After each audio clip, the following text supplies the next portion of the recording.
In this video, we will look at sales periods. This is a way of setting up various timeframes after which several different actions can be taken related to consigned items. It is like commission schedules, but it is more flexible in that it allows for several different actions.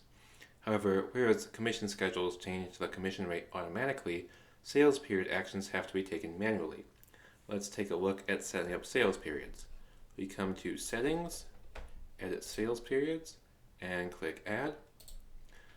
Here we indicate how many days the sales period will last, and here we indicate the action we will take for items that have been consigned for that length of days.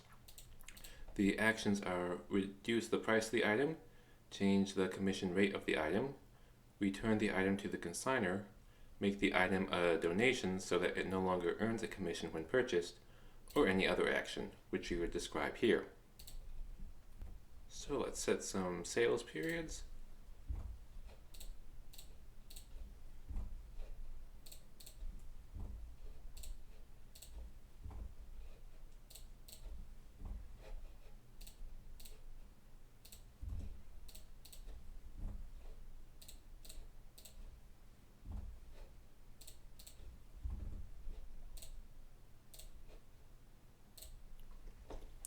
When we have sales periods set, we can come to consigned items, and now this button will appear here.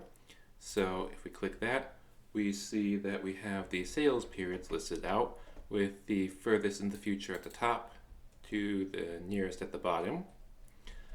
Each segment lists out the action we take within that sales period and the items that have been consigned for the right number of days so that they fall within that sales period.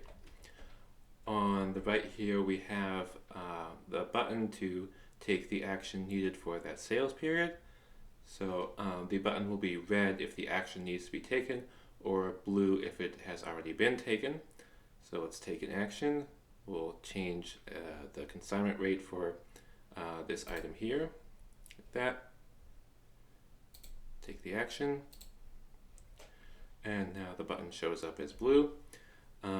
To speed up the process, we can click this Take All Actions button, which will take this action for all items in the sales period, like that.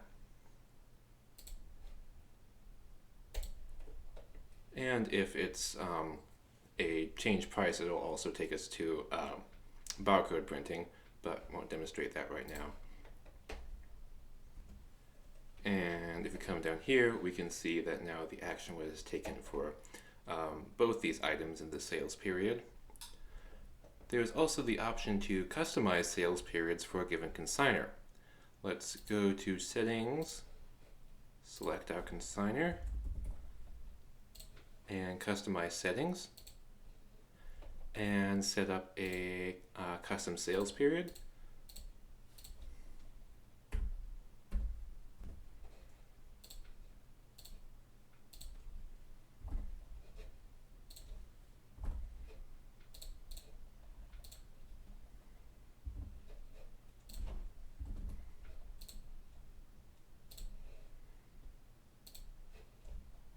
Now let's go back to sales periods. And now note that John Miller's items no longer show up in this schedule here. This is because they've been moved to their own schedule, which we can view through this drop down here. So now we see John Miller's items arranged to the sales periods that we set up for him specifically.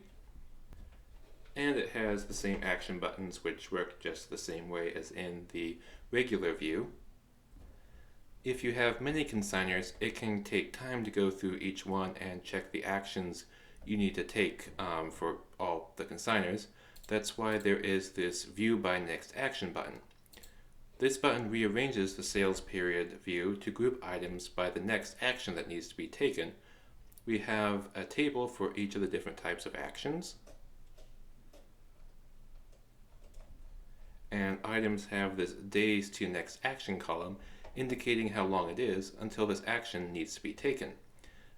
If it is positive, that means that there are that many days until the action needs to be taken. If it is 0, that means the action needs to be taken today. If it is negative, that means the action is overdue. and should have been taken this many days ago. So you see down here there are some negative numbers.